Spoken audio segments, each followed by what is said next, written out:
रतनगढ़ एक छोटा सा गांव जो दिल के बिल्कुल बीचों बीच बसा हुआ है। ये जगह जैसे समय में कहीं अटकी हुई हो, लेकिन रतनगढ़ के पास एक गहरा राज छुपा था। एक ऐसी डरावनी मौजूदगी जिसने गांव वालों की रगों में सिहरन भर दी थी। गांव के ऊपर एक पुरानी हवेली मंडराती थी, एक जर्जर इमारत जो एक भूले बिसरे दौर की याद दिलाती थी। गांव के लोग उसके डरावने अतीत की कहानियां फुसफुसाते थे। उनकी आंखों में डर साफ झलकता था। हवेली गांव के किनारे पर खड़ी थी, बिल्कुल अलग थलग, मनाही की हुई जगह। कभी भव्य रही उसकी दीवारें अब टूटने लगी थी। खिड़कियां बंद थीं, जैसे खाली आंखें बाहर की दुनिया को घूर रही हों। लोहे के गेट पुराने जंग लगे किवाड़ों पर लटक रहे थे, जैसे चुपचाप चेतावनी दे रहे हों कि यहां आना मना है। अब कोई भी उस हवेली के पास जाने की हिम्मत नहीं करता था। अब नहीं, कहानियां बहुत डरावनी थीं, फुसफुसाहटें बहुत गहरी थीं, जैसे खुद हवेली में जान हो, सांस लेती हुई, देखती हुई, अपने अगले शिकार का इंतजार करती हुई। गांव के लोग जानते थे कि कुछ राज ऐसे होते हैं जिन्हें दबा ही रहना चाहिए, और रतनगढ़ की हवेली के राज सबसे खतरनाक थे। ये वो राज थे जो आपकी आत्मा तक छीन सकते थे। कोई 100 साल पहले ये हवेली जिंदगी से भरी रहती थी। दौलत की निशानी थी ये। ठाकुर, गांव का मुखिया, यहीं रहता था। वो ताकतवर आदमी था और राजों से भरा हुआ। ठाकुर ने हवेली के भीतर एक गुप्त कमरा बनवाया था, सबकी नजरों से छुपा हुआ। उसकी मौजूदगी बस ठाकुर को ही पता थी। आखिर उस कमरे में क्या छुपा था? क्या खजाना उसने उसकी गहराइयों में छुपा रखा था? कुछ लोग प्राचीन चीजों की बातें करते थे, कुछ चोरी की दौलत की, लेकिन असली सच तो हवेली की ठंडी, नम दीवारों में ही दफन था। ठाकुर की मौत भी रहस्यमय हालातों में हुई थी। उसके राज भी उसी के साथ चले गए, या शायद नहीं। गांव वाले मानते थे कि उसकी बेचैन आत्मा अब भी हवेली में भटकती है, अपने राज्यों की रखवाली करती हुई, और बदला लेने को तैयार जो भी उन्हें उजागर करने की हिम्मत करे। जैसे ही रतनगढ़ पर अंधेरा छा जाता, वैसे ही डर की चादर भी फैल जाती थी। गांव वाले अपने घरों के दरवाजे बंद कर लेते, तेल के दियों के पास सिमट कर बैठ जाते। सब सुनते थे, सब इंतजार करते थे, क्योंकि हवेली से उन रातों में जब चांद बादलों के पीछे छुप जाता, अजीब अजीब आवाजें आती थीं। अलौकिक आवाजें, ऐसी आवाजें जो रीढ़ में सिहरन भर देती थीं। एक औरत की दर्द भरी चीखें सन्नाटे में गूंजती थीं। उसकी सिसकियां दुख और मायूसी से भरी हुई, जैसे हवेली की दीवारों से ही निकल रही हो। क्या ये ठाकुर की विधवा बीवी की चीखें थीं, या फिर कोई और अभागी आत्मा जो उन अभिशप्त दीवारों में फंसी हुई थी? फिर बच्चों की हंसी सुनाई देती थी, तेज और अजीब। वो हंसी कभी उठती, कभी गिरती, जैसे पेड़ों में हवा सरसराती हो। लेकिन ये हंसी खेलते बच्चों की खुशी नहीं थी। इसमें एक डरावनी चालाकी थी, मासूमियत का मजाक, जिसे सुनकर गांव वालों का खून तक जम जाता था। ये आवाजें हवेली की काली ताकत की लगातार याद दिलाती थीं, एक चेतावनी की वहां से दूर रहो।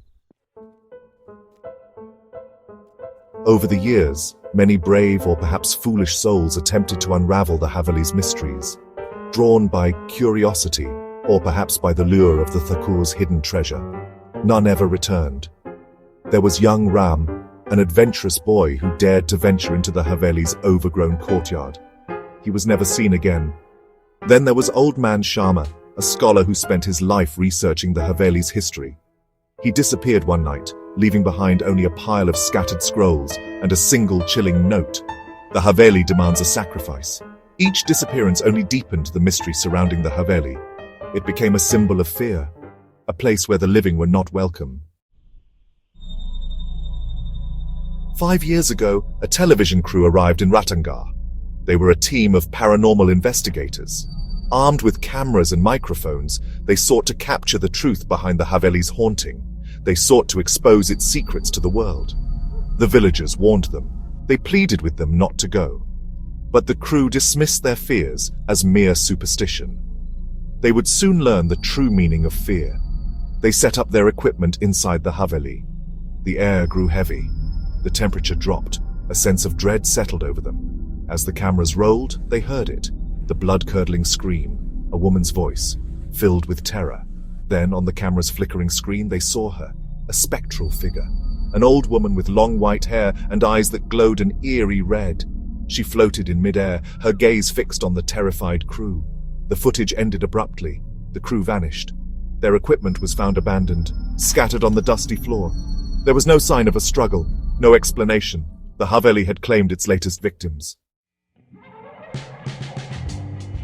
Today, the Haveli stands as a stark reminder of the horrors that transpired within its walls. It is a shell of its former glory, a rotting corpse slowly being consumed by the jungle. The windows, most of them now shattered, resemble the vacant eyes of a skull. They offer glimpses into the darkened interior, glimpses of forgotten rooms, of crumbling furniture, of shadows that dance in the moonlight. At night, strange lights emanate from the Haveli, flickering orbs of light that seem to move through the shattered windows, like lost souls searching for a way out. Some say they are the spirits of those who perished within, forever bound to the Haveli. The Haveli breathes, it groans, it whispers. Its voice, carried on the wind, sends chills down the spines of those who dare to listen. The villagers of Ratanagar know the truth. They have always known it. The Haveli is not merely haunted. It is a trap, a prison for souls. Those who enter its gates seldom leave.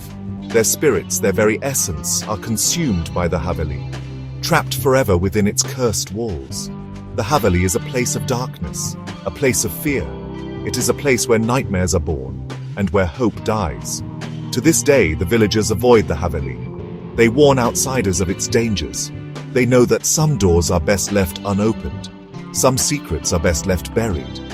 For the Haveli in Ratanagar is more than just a haunted house. It is a testament to the darkness that lies hidden beneath the surface of the world. A darkness that waits to claim the souls of the unwary.